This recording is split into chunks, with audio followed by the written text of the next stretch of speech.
Merci et merci d'être avec nous sur Médian TV. Bienvenue dans Talk Afrique Presse. Au menu de ce nouveau numéro, le terrorisme, un phénomène qui gagne de plus en plus du terrain sur ce continent. Samedi dernier, c'est Mogadiscio, la capitale somalienne, qui est meurtrie par un attentat sans précédent avec 300 morts et des centaines de blessés selon le dernier bilan provisoire. Il y a quelques semaines de cela, c'était donc la capitale burkinabé Ouagadougou qui a connu un attentat avec des morts.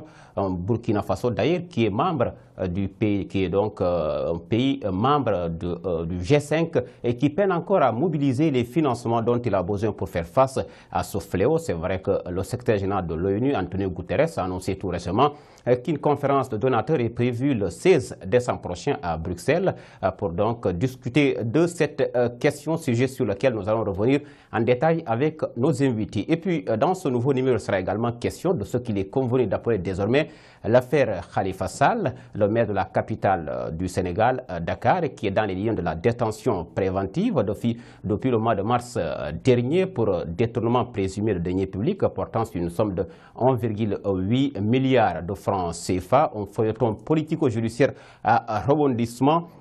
Il est en prison à quelques mois, 17 mois de la prochaine présidentielle prévue en 2019. Pour débattre de ces questions d'actualité, nous sommes sur ce plateau avec Amadou Diouf. Amadou, journaliste. Amadou, bonjour. Bonjour Diallo. Avec nous également sur ce plateau, Pape Ngagne Diouf, rédacteur en chef de Médian Dakar. Bonjour Pape Ngagne. Bonjour Diallo. Merci messieurs d'être venus commenter, décrypter avec nous ces questions d'actualité sur Médian TV. D'abord, le terrorisme.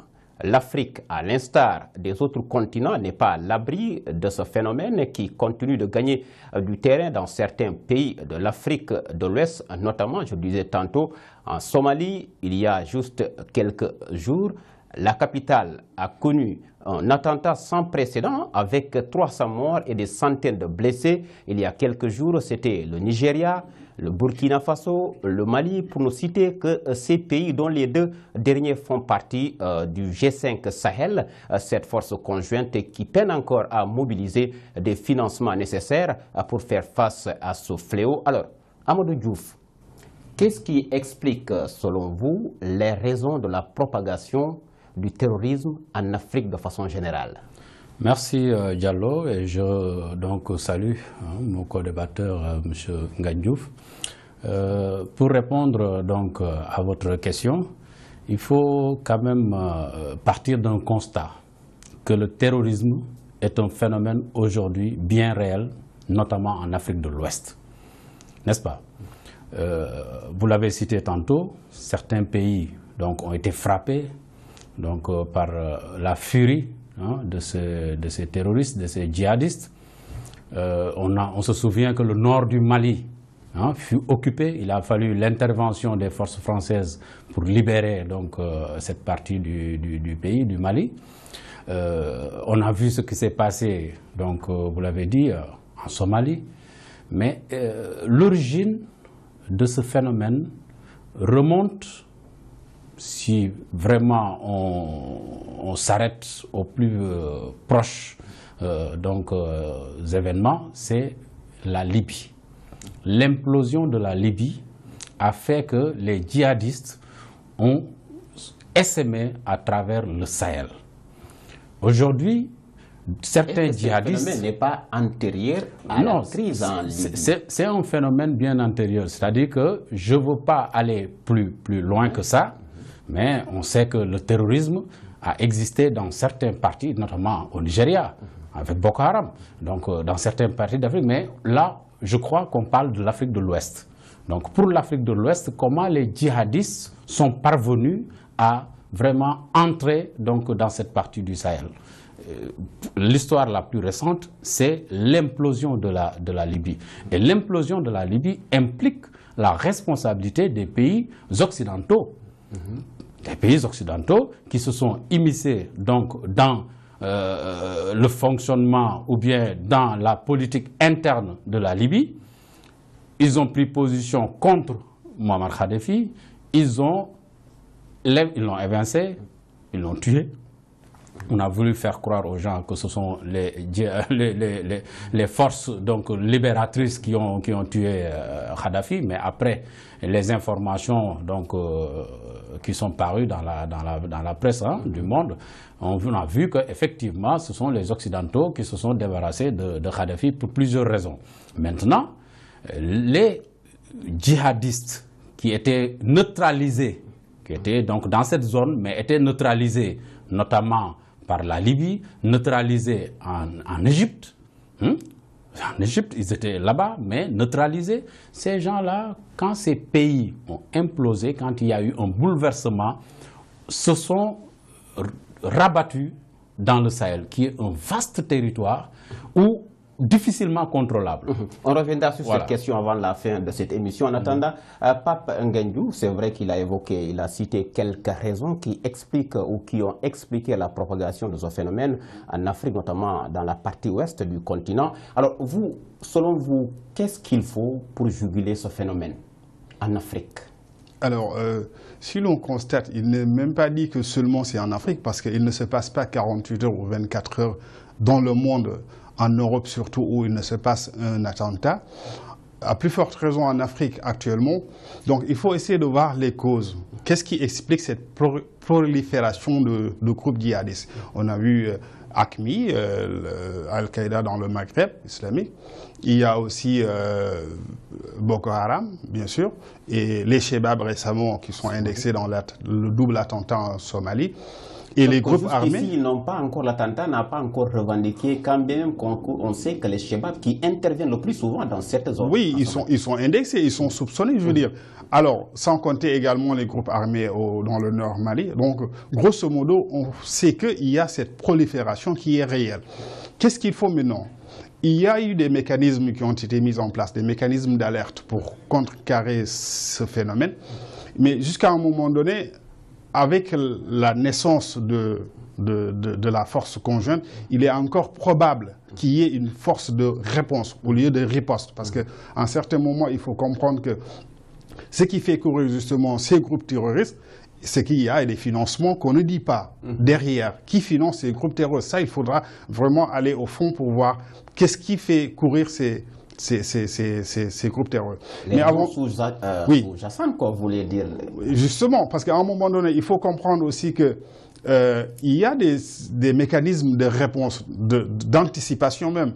On a vu l'exemple du Maroc avec la formation des imams. Dans d'autres pays aussi, on essaie d'éviter la radicalisation des jeunes, les périls jeunes justement, en leur offrant des opportunités d'emploi pour essayer de voir pourquoi ces jeunes-là désœuvrés se versent dans ce terrorisme, dans ces mouvements terroristes justement. Donc, effectivement, vous avez parlé d'une coordination entre, dans le cadre de la réponse qu'il faudra apporter, vous avez abordé une autre question relative à la coordination entre les chefs d'État membres des pays du G5 Sahel. Il y a une force conjointe, mais le problème, c'est vrai que cette force exige un financement préalable qu'il peine à mobiliser. Moi, je me dis qu'à un moment donné, il faut savoir être responsable, parce qu'à certains niveaux, 423 millions de francs CFA qui peinent à être mobilisés entre ces 5 pays du G5, je crois que si la majeure partie de ce nom ou bien de ces financements a été octroyée par les États-Unis, voyons, est-ce qu'il faut laisser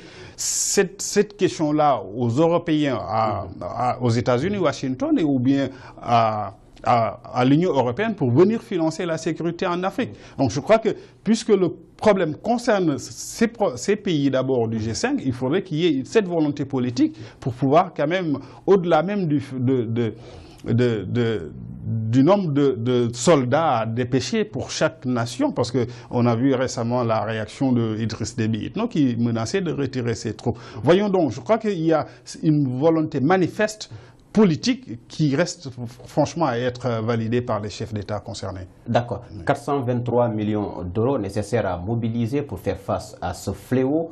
Amadou Diouf, est-ce qu'aujourd'hui, cette volonté, ou est-ce que ces chefs d'État membres du G5 Sahel qui doivent continuer à compter sur le soutien, comme il a rappelé tantôt, de l'Union européenne? C'est vrai que la France est partante, les États-Unis et la Grande-Bretagne qui rechignent encore à mobiliser ou à les soutenir, est-ce qu'aujourd'hui ils doivent compter sur le soutien des États-Unis ou de l'Union européenne pour faire face à ce phénomène? Absolument. Moi, je crois que nécessairement, donc ces pays occidentaux, notamment les États-Unis, la Grande-Bretagne, la France, vous l'avez dit, donc, a décidé donc, de mettre la main à la pâte. Elle l'a déjà fait. Voilà, elle l'a déjà fait. Hein. Donc, même son intervention au Mali montre donc, les bonnes dispositions de la France à lutter hors de ses frontières contre le terrorisme. Parce qu'il y a une responsabilité de ces pays-là. On ne peut pas dire que le terrorisme actuellement en Afrique de l'Ouest devrait être une affaire de pays d'Afrique de l'Ouest. Non, parce que ces pays, je l'ai dit tantôt, ils ont une responsabilité dans cette prolifération des djihadistes. C'est eux qui ont implosé la Libye. C'est eux également qui ont... Mais quel intérêt ont-ils pour... Non, je vous explique. C'est-à-dire que ça va faire tache d'huile. Si aujourd'hui les djihadistes arrivent à faire de l'Afrique de l'Ouest leur terreau, mais ils ne vont pas s'arrêter en Afrique de l'Ouest. Ah oui. Ils vont aller attaquer la France, ils vont aller attaquer les États-Unis, ils vont attaquer ailleurs. Donc, ce n'est pas une histoire. Le djihadisme, c'est une guerre asymétrique. Tu es en guerre contre quelqu'un que tu ne vois pas ou que tu vois rarement. Vous n'avez pas les mêmes armes conventionnelles. C'est des gens qui sont prêts à perdre la vie pour tuer des centaines ou des milliers de personnes. Donc, pour eux, c'est une voie royale pour aller au paradis. Donc, cette personne... Notamment, il sera difficile de se battre contre une telle personne. Vous voyez? Donc, du coup, en Afrique de l'Ouest, les pays, notamment du G5 Sahel, ont l'obligation de travailler à un double niveau. Déjà en interne, c'est-à-dire, on l'a évoqué tantôt, régler le problème de recrutement. Parce qu'ils recrutent chez les jeunes désœuvrés. Il faut qu'au niveau de chaque pays, qu'on règle ces problèmes primaires d'emploi pour les jeunes, etc., de désœuvrement. Si on arrive à régler, grosso modo, ces problèmes, on ne peut pas les régler entièrement, mais qu'on les règle à peu près en grande partie, ça permettrait enlever donc carrément l'os de la bouche de ces prédateurs que j'appelle les djihadistes. Alors, que moi j'appelle des prédateurs. Donc je termine par là. Très rapidement. Donc ils ont intérêt, donc à leur niveau individuel pour chaque pays, d'essayer d'apporter des solutions. Mais globalement aussi, ils doivent s'unir. On a entendu le président Macky Sall dire que le Sénégal ne fait pas partie du G5 Sahel, mais le Sénégal est prêt à apporter sa contribution. Bien vrai que le Sénégal fait partie du Sahel, mais la menace, oui, la menace n'est pas beaucoup plus prégnante qu'au Mali ou bien qu'au Tchad, au Niger, etc., au Burkina Faso. Mais ça ne veut pas dire que le terrorisme va épargner le Sénégal. D'où cette réaction donc salutaire du président Macky Sall qui dit qu'il va appuyer donc l'initiative du G5 Sahel. Mais encore une fois, les pays occidentaux sont les principaux responsables de l'entrée des djihadistes en Afrique de l'Ouest. Alors, c'est clair. Nous allons aborder une autre question d'actualité dans ce nouveau numéro de Talk Afrique Presse. Nous le disons au sommaire de ce numéro avec ce qu'il est convenu désormais d'appeler l'affaire Khalifa Sall, le maire de la capitale du Sénégal, dans les liens de la détention préventive depuis mars dernier pour détournement présumé de deniers publics portant sur une somme de 1,8 milliard de francs CFA. Je disais tantôt que c'est un feuilleton juridico-politico-judiciaire, si vous le voulez bien. Les avocats ou ces avocats ont annoncé récemment leur intention de saisir la Cour de justice de la CEDEAO pour pousser enfin l'État à lâcher du lest. Avant d'aller dans le vif de ce sujet d'actualité, nous allons d'abord regarder cet élément concocté par Awa Diop. Les avocats du maire de Dakar, Khalifa Sall, ont annoncé des poursuites contre l'État du Sénégal devant les juridictions internationales. Un recours pour, disent-ils, faire entendre la voix de leurs clients. Nous allons également saisir toutes les instances démocratiques internationales pour attirer leur attention sur ce qui est en train de se faire au Sénégal. Maintenir un parlementaire en détention provisoire alors qu'aucun acte de procédure ne peut plus être posé tant que son immunité n'est pas levée n'honore ni la République ni les parlementaires, selon le président de la Ligue sénégalaise des droits de l'homme. Nous ne disons pas qu'il doit être libéré définitivement, nous ne disons pas qu'il doit être absous définitivement, mais au moins on doit régulariser. Et cette régularisation ne passera par autre moyen que d'abord sa mise en liberté et éventuellement la levée de son immunité. Maintenant, qu'on puisse faire abstraction de cette évidence aujourd'hui est symptomatique de cette forme d'inféodation du pouvoir judiciaire au pouvoir exécutif. Et ça n'honore pas ni notre pays, ni notre justice. Son confrère trouve que le maintien présentement du maire Khalifa Sall en détention est purement arbitraire au regard du droit pénal. En droit comparé, effectivement, l'antériorité des faits ne peut pas empêcher le jeu de l'immunité parlementaire. Autrement dit, même si vous êtes poursuivi pour des faits qui sont antérieurs à votre élection, dès lors que vous êtes élu, vous êtes député, l'immunité s'applique automatiquement. Aujourd'hui, son maintien en détention signifie qu'il est en détention arbitraire. Ainsi, les avocats de l'édile de Dakar, par ailleurs néo-députés, persistent et signent. Leur client ne doit plus être en prison si le droit est respecté au Sénégal. Les juristes et experts du droit, eux, estiment que l'immunité parlementaire est une immunité fonctionnelle qui s'attache à la personne du député et que celui-ci acquiert dès l'officialisation de son élection. Les avocats donc de Khalifa Sall, dans cet élément qui annonce leur intention de saisir la Cour de justice de la CEDEAO, mais nous avons également eu la réaction de certaines organisations de défense des droits de l'homme, notamment Maître Hassan Dioma Ndiaye, Amadou Diouf. Khalifa Sall qui est toujours dans la détention, ses avocats annoncent la saisine de la Cour de justice de la CEDEAO. D'abord, quelle chance pour que cette saisine ou pour que cette saisine aboutisse? Bon, peu de chance, hein. Je vais vous surprendre, mais c'est sûr que cette saisine, on va lui opposer une fin de non-recevoir. Ça, c'est clair. Je ne veux pas entrer dans les détails des textes. Pourquoi? Parce que non, parce que la Cour de justice de la CEDEAO, c'est une institution internationale, communautaire, mais ce n'est pas un juge. Est-ce que vous comprenez ce que je veux dire? C'est-à-dire que l'institution ne peut pas se substituer aux institutions juridiques sénégalaises. Mais le Sénégal, il y a des règles supranationales également. D'accord, auxquelles le Sénégal a souscrit, etc. Mais le Sénégal, aujourd'hui, la justice sénégalaise a enclenché une procédure et cette procédure, aujourd'hui, n'est pas encore à terme. C'est quoi?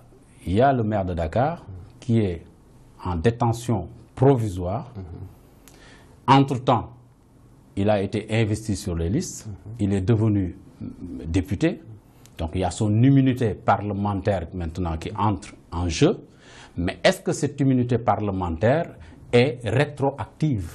C'est une question sur laquelle nous allons revenir tout à l'heure. En attendant de voir avec Pape Ngagne Diouf, il a évoqué l'immunité parlementaire. Khalifa Sall, c'est vrai que c'est une histoire inédite pour ne pas l'évoquer. Pourquoi? Parce que je pense que c'est la première fois dans l'histoire politique du Sénégal.